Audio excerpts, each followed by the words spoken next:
지난주 저도 청주에 있는 묵방교회에 다녀왔습니다. 노인들만 있는 농어촌 교회 100년이 됐는데 70대 노인이 제일 많습니다. 농어촌 교회 청주에 다녀왔는데 가는 데는 안 막혀서 1시간 반, 오는 데는 3시간 넘게 걸려서 점심 먹고 바로 떠났는데도 5시 넘어서 5시 반, 6시 돼서 도착했습니다. 오면서 생각했죠. 이렇게 힘들구나. 그냥 나가는 거 또 돕는 일은 쉽지 않구나. 그러나 현장에 가니까 더 감동이 있더라고요. 그래서 여러분들 함께 더 연구해서 잘 우리 같이 갈 수 있도록 고민하시고 또 헌신해 주시면 좋겠습니다. 수고하신 분들 너무 감사하고요. 오늘 제가 유난히 잠옷실에 우리 엄마들이 딱 보이더라고요. 더운데 잠옷실에서 직접 예배 못하는 젊은 엄마들 격려 박수 한번 해주시면 어떨까요? 네. 오늘은 여러분들이 잘 아시는 베드로의 부인에 대한 말씀입니다. 지지난주 우리 말씀의 주제가 겟세마네 기도입니다. 예수님의 가장 치열한, 가장 아주 하나님 중심의 또 기도의 본이 되는 기도의 하이라이트, 기도의 클라이막스, 겟세마네 기도와 함께 기도를 가르쳐 주신 내용. 왜 주님이 기도하라 그랬냐면 유혹에 빠지지 않도록, 시험에 들지 않도록. 지금 큰 위기가 오는데 깨어 기도하라. 기도하지 않으면 넘어진다. 주님이 경고했어요. 그리고 나서 일어난 대형 사고, 베드로의 인생의 가장 큰 비극, 예수님을 정면에서 3번 부인한 사건입니다. 여러분, 우리가 경고를 들을 때는 몰라요. 사실 경고를 들어도 조심하지 않죠. 사고가 나야 정신을 차려요. 사고 난 다음에 그때 그 말 들을 걸. 그렇죠? 아차, 이게 그 말씀이었구나. 뒤늦게 깨달아요.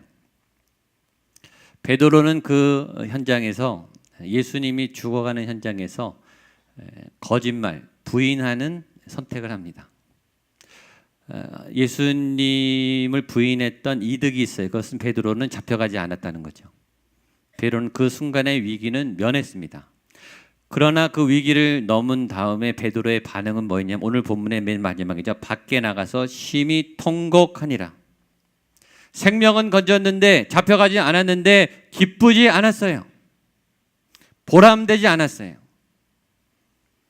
그 결정에 대해서 가슴이 찢어지도록 온몸이 처절히 절규하는 비명에 가까운 큰 울음소리를 베드로는 울게 됐습니다. 그 한 번의 실수가 지금 3년 동안 예수님과 함께 쌓았던 모든 우정과 신뢰와 스승과 제자의 관계가 산산이 무너졌어요. 그 선택 때문이죠. 우리가 어떤 위기와 고난 앞에 선택을 합니다. 그때 비굴한 선택을 할 수 있고 당당한 선택을 할 수 있어요. 비굴한 선택을 하면 위기는 넘어가요. 당장 피해는 모면해요.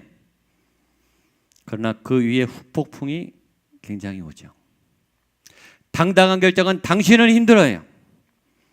당신은 굉장히 어렵습니다. 그러나 당당할 수 있죠. 비굴한 삶을 선택하면 일단 자기가 자기를 용서하지 못해요. 스스로에게 떳떳하지 않다고요. 계속 내 안에서 나를 향한 비난의 소리가 계속 일어나는 거예요. 너 그때 왜 그랬니? 너 정말 바보구나. 네가 이까지 것밖에 안 되니? 이런 말이 계속 와요. 그리고 사람들이 나를 그렇게 보는 것 같아서 자꾸 위축되고 찌그러지고 움츠린 삶을 살아요. 더 비극적인 것은 또 그런 일이 온다 할지라도 이겨낼 자신이 없는 거죠. 만약에 그런 일이 또 생겨도 나는 또 비겁하게 아무 힘없이 현실과 타협하는 그런 비굴한 사람이 될 거라는 생각에 더 마음이 무너져요. 그게 잘못된 결정을 한 사람이 받아들여야 될 결과죠.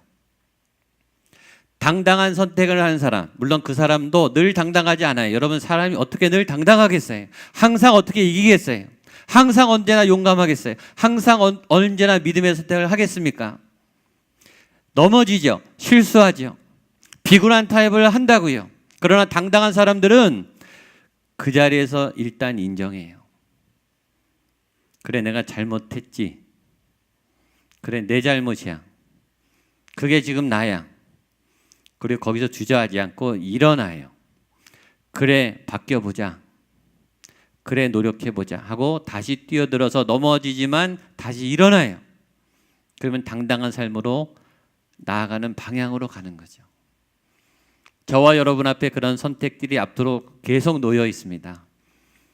저는 오늘 베드로처럼 그런 비굴한 선택이 아니라 저와 여러분이 당당한, 실패하고 넘어지지만 또 일어나시는 여러분들 되시기를 축복합니다.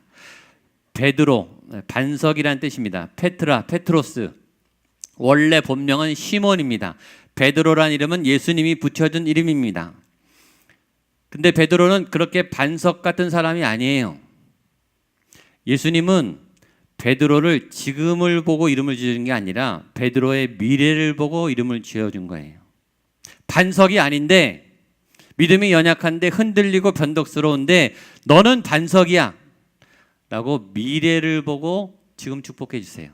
하나님이 기드온에게, 기드온이 겁장이었을 때, 간이 콩알만 해서 두근두근 겁을 많이 먹었을 때 하나님 뭐라 그랬냐면 너는 용사야. 지금의 기도를 보는 게 아니라 미래의 용사를 보고 지금 말씀하신 거예요. 여러분, 여러분을 보든지 다른 사람을 볼 때 지금을 보고 무시하지 마세요. 나중에 어떻게 될지 어떻게 알아요? 미래를 보세요. 이분은 지금 이렇게 가만히 있을 분들이 아니에요. 용사가 될 줄로 믿습니다. 베드로, 반석이 될 줄로 믿습니다. 자녀들에게 미래적으로 축복하세요. 얼마나 좋아요. 너는 위대한 사람이 될 거야. 너는 반석이 될 거야. 너는 용사가 될 거야. 너는 참 아름다운 사람이 될 거야. 베드로는 초대교회의 수장입니다. 예수님이 천국의 열쇠를 맡겼고 천주교에서는 그 열쇠를 대대로 베드로를 통해 교황이 가졌다. 그 예수님의 거리만큼 올라가 있죠. 전승에 의하면 네로의 박해 때 64년에서 67년 사이에 십자가에 거꾸로 매달려서 순교했고, 그 시신이 지금 로마 바티칸 성베드로 성당 지하에 안치되어 있습니다. 실존 인물이에요. 예수님이 부활 승천하셔서 올라가셨죠. 예수님이 없는 그 빈 강단에 제일 먼저 올라간 사람이 베드로고, 강단에 올라가서 설교하자마자 3,000명, 5,000명 막 초대교회 부흥을 일으켰던 사도행전의 주역, 초대교회 가장 예수님 말고 유명한 인물이 베드로입니다. 사도 베드로예요. 근데 오늘 누가는 사도가 아니에요. 사도란 예수님으로부터 직접 사사를 받은 12명을 12사도라고 말합니다. 예수님으로부터 사사를 받지 않고 예수님의 제자들로부터 사사를 받은 제자의 제자죠. 그런 제자를 속사도라고 해요. 누가는 속사도입니다. 사도들은 예수님이 직접 가르치고 예수님이 현장에 데려가면서 기적을 보이시며 능력을 부으신 사도들. 속사도는 이거죠. 우리 선생님이 그때 예수님께 이렇게 배웠대. 우리 선생님이 그때 예수님의 이런 모습을 봤대. 그런 사람이 속사도죠. 그 사람도 권위가 있어요. 보통이 아니에요. 그렇죠? 예수님의 직계제자로부터 배운 사람, 속사도, 누가도 대단한 사람인데 베드로보다는 약하잖아요. 그렇죠? 근데 베드로는 사도 중에서도 최고라고요. 수석 제자예요. 그런데 감히 속사도가 초대교회 지금 수장인 베드로의 치부, 그렇죠? 3번 부인한 아주 적나라한 실수를 굉장히 자세하게, 아주 건방지게, 그렇죠? 감히 속사도가 대수장, 영적 최고 리더를 수치를 다 이렇게 적나라하게 고발하고 있단 말이에요. 그럼 성경은 왜 이 증언을 하고 있는가? 오늘의 2가지 메시지입니다. 첫 번째는 아무리 수석 사도지만 기도하라 주님이 말씀하실 때 깨어 기도하지 않으면, 주님이 경고할 때 듣지 않으면 이런 비극이 일어날 수 있다.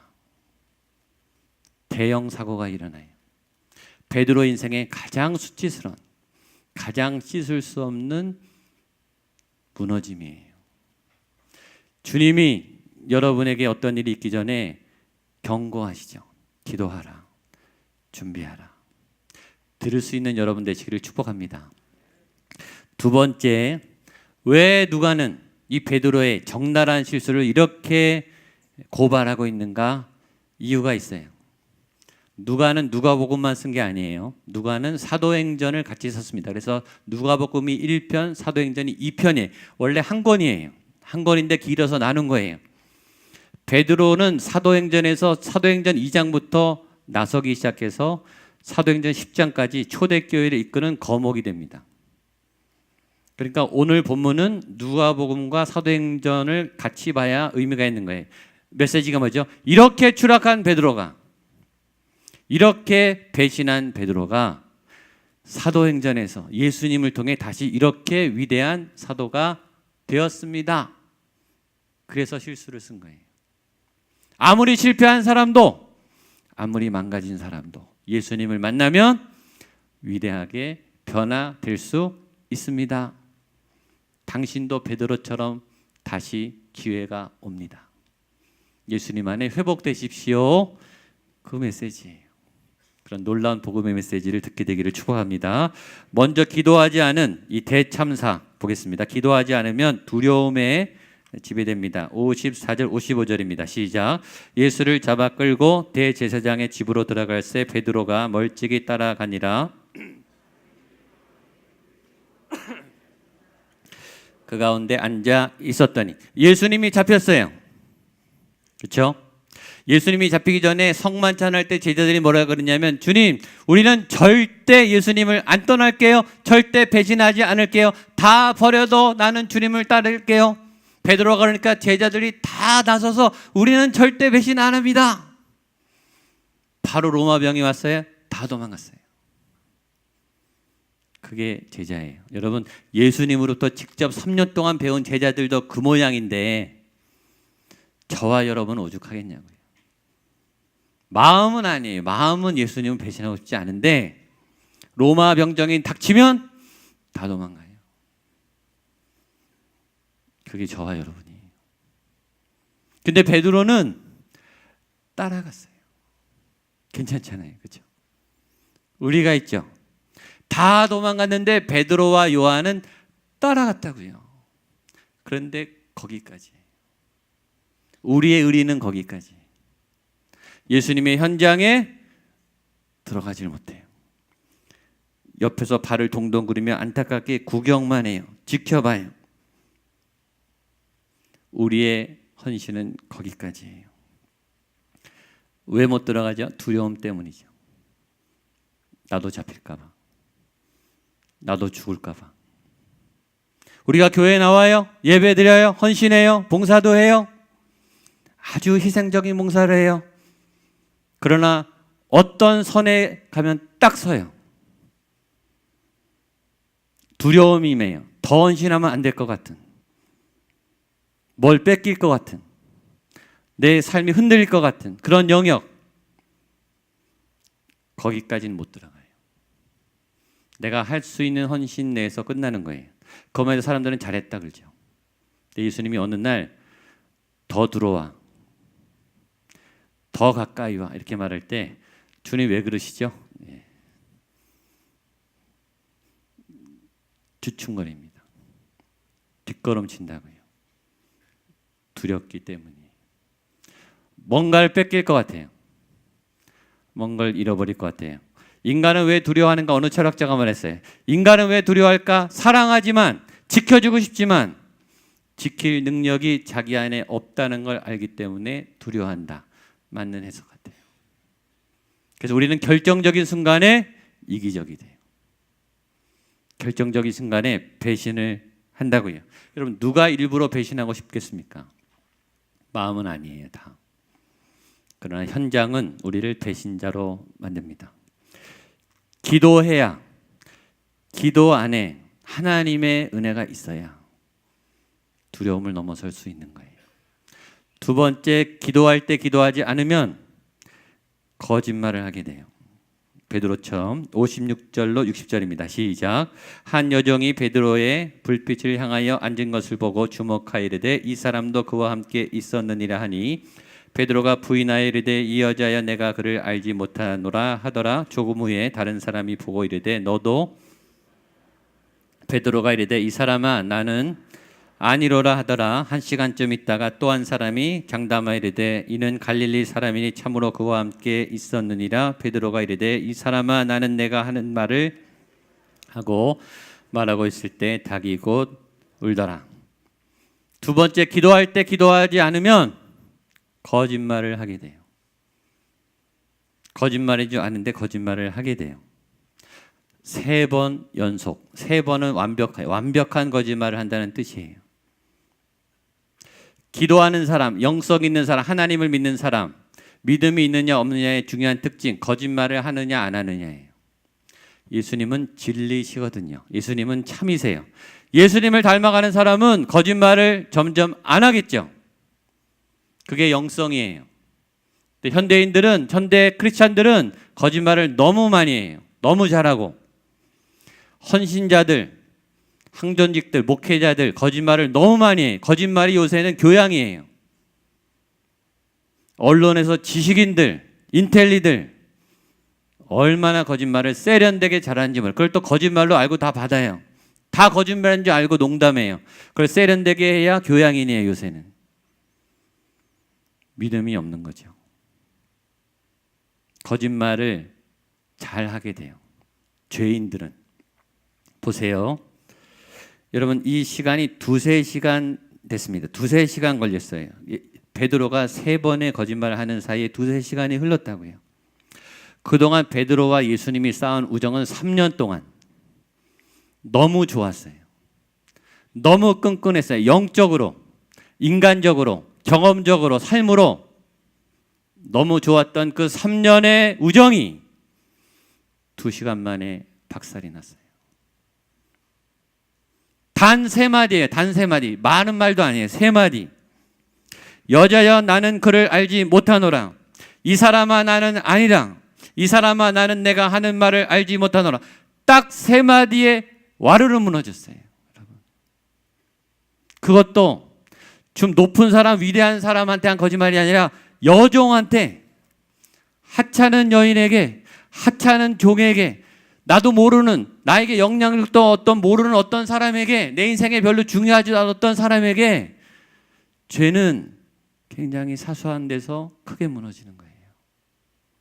큰 대적 앞에 무너지는 게 아니라 아주 사소한, 내 인생에 별로 중요하지도 않은 어떤 작은 변수 앞에 완전히 꼬꾸라지는 거예요. 이게 무서운 거예요. 이게. 여러분 선악과 이 과일 하나 따먹은 게 무슨 죄가 그렇게 큽니까? 과일 하나 먹었을 뿐이에요. 과일 하나. 온 인류를 죽게 만들었어요. 무서운 거죠. 순식간에 단 3마디 만에 별로 중요하지도 않은 사람한테 수석 제자 베드로는 와르르 무너졌어요. 거짓말을 해서. 예수님하고 3년 동안 배운 게 뭐냐면 제자도예요. 제자도. 주는 그리스도시요 살아계신 하나님의 아들입니다. 내가 제자입니다. 내가 거듭난 하나님의 백성입니다. 그걸 3년 내내 배웠다고요.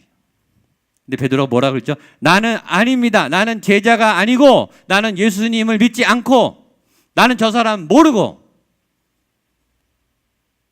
말도 안 되는 거짓말이죠.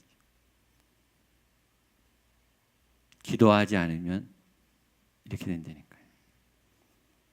예수님을 사랑하는데도 이런 말을 하는 거예요. 기도는 그만큼 중요합니다. 베드로만 그렇겠습니까? 제 모습이죠. 우리의 모습입니다. 그 다음에 후폭풍이 와요. 후회와 탄식이죠.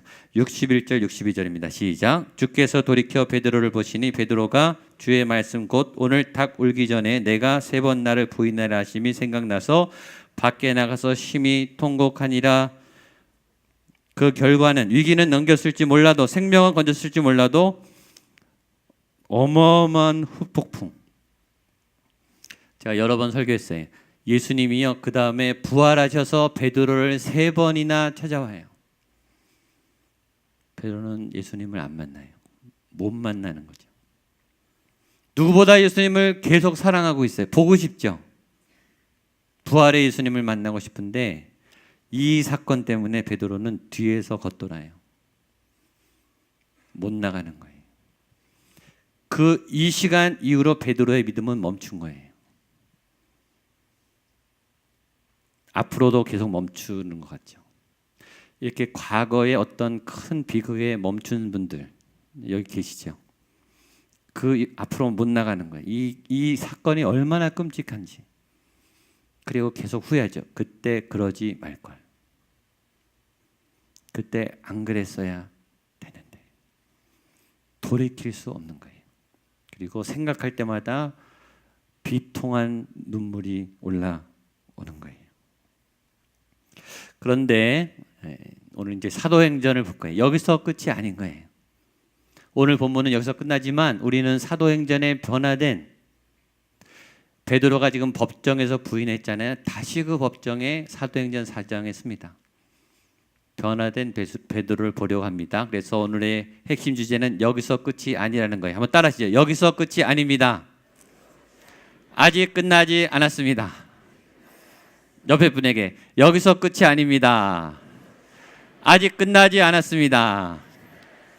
기회가 옵니다. 아멘. 사도행전을 봐야 돼. 사도행전 2장에 성령님이 임하고 사도행전 3장에 성령님이 임해서 3,000명이 믿고 2장에 3장에 그 성전 밖으로 나간 베드로와 요한이 성전 미문에서 뭐라죠? 안진뱅이를 일으켜요. 그 사건 때문에 5,000명이 믿어요. 그래서 하나님은 영광을 받는데 예수님을 죽였던 그 무리들이 이 사실을 알고 베드로와 요한을 옥에 잡아 가둬요. 그게 사도행전 3장 4장이에요. 그리고 예수님을 죽인 그 법정에 다시 세워요. 베드로를. 그때 베드로가 뭘 말하는지 보겠습니다. 사도행전 4장 8절로 10절입니다. 시작. 이에 베드로가 성령이 충만하여 이르되 백성의 관리들과 장로들아 만일 병자에게 행한 착한 일에 대하여 이 사람이 어떻게 구원을 받았느냐고 오늘 우리에게 질문한다면 너희와 모든 이스라엘 백성들은 알라 너희가 십자가에 못 박고 하나님이 죽은 자 가운데서 살리신 나사렛 예수 그리스도의 이름으로 이 사람이 건강하게 되어 너희 앞에 섰느니라. 아멘. 놀랍죠? 오늘 본문은 난 아니요, 나는 모르, 나는 그 사람 몰라요, 나는 제자가 아니에요 발뺌했던 베드로가 똑같은 현장에 다시 섰는데 베드로가 뭐라 그러냐면 이 사람을 고친 분은 예수님이다. 여러분들이 죽인 예수님입니다. 라고 당당하게 말해요. 그 실패의 자리에서 트라우마가 얼마나 셉니까? 베드로가 무너졌던 바로 그 자리예요. 하나님 참 재밌으세요. 그리고 무서워요. 여러분이 무너진 데 다시 세우세요. 그리고 베드로 스스로 일어나도록 회복시키세요. 재판장은 여러분 아시죠? 죄 없는 사람이 가도 주눅 드는 데예요. 죄가 없는 사람이 가도 막 다 고발되는 데가 재판장이에요. 더군다나 그 재판장은 자기가 그렇게 존경한 위대한 예수님을 죽인 법정이에요. 권력가들이 지금 칼을 갈고 있어요. 예수님을 죽였기 때문에 베드로 아무것도 아니에요. 베드로는 힘이 하나도 없어요 지금. 더군다나 거기는 자기가 발뺌하고 3번 거짓말을 한대요. 베드로가 그걸 이겨내고 이 사람들아 너희가 죽인 그 예수가 그리스도다. 그분이 이 환자를 고친 거다.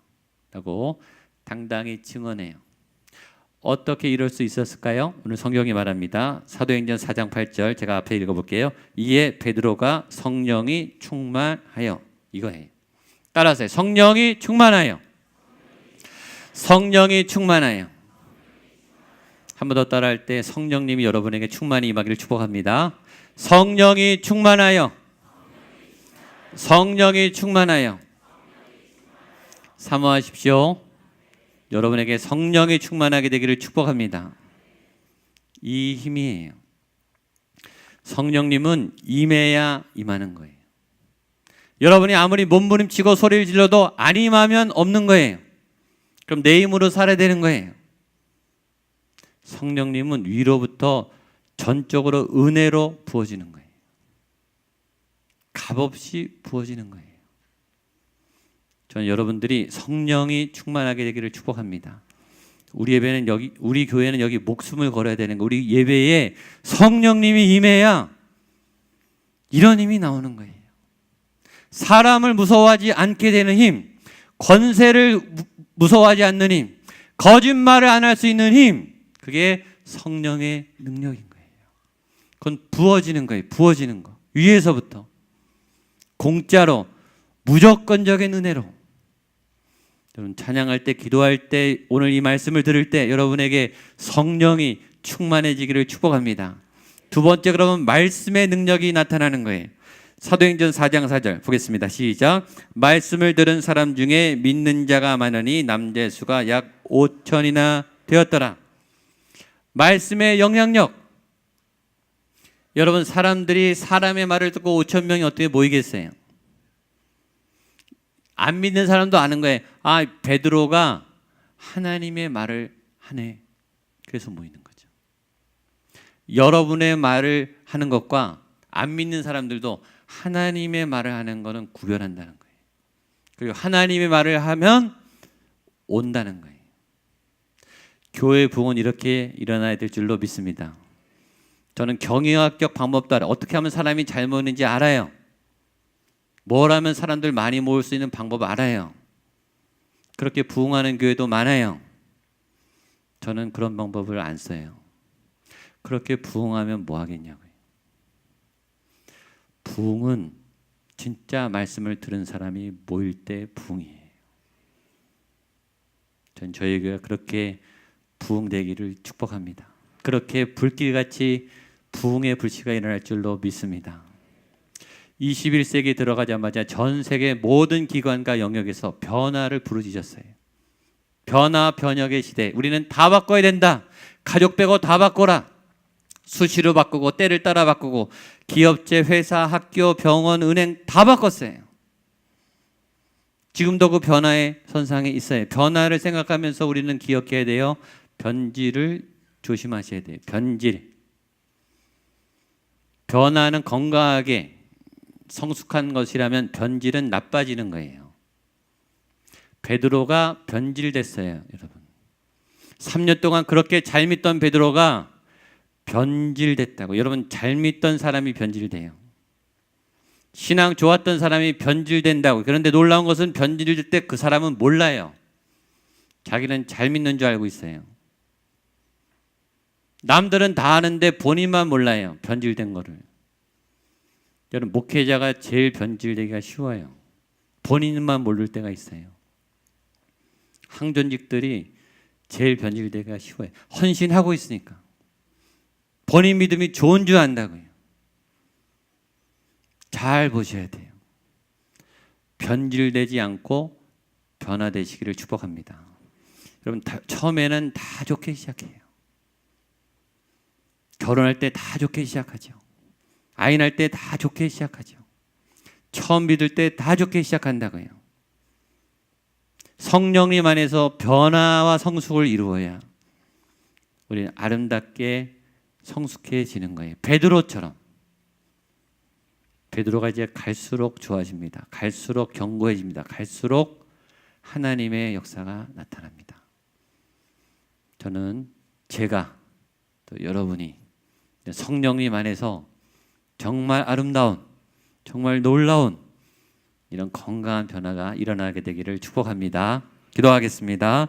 하나님, 위기의 순간, 위험한 순간, 결정의 순간, 베드로처럼 부인하고 거짓말하고 두려움에 사로잡혀서 마음은 그렇지 않을지라도 도망가 버리고 저주하고 부인하는 그런 변명과 부인과 후회의 사람이 아니라 예수 그리스도 안에서 담대함을 가지고 과거의 실수와 상처를 극복해내며 하나님의 사람으로 변화되는 거룩한 믿음의 사람, 우리 모두가 되게 하여 주시옵소서. 예수님의 이름으로 기도하옵나이다.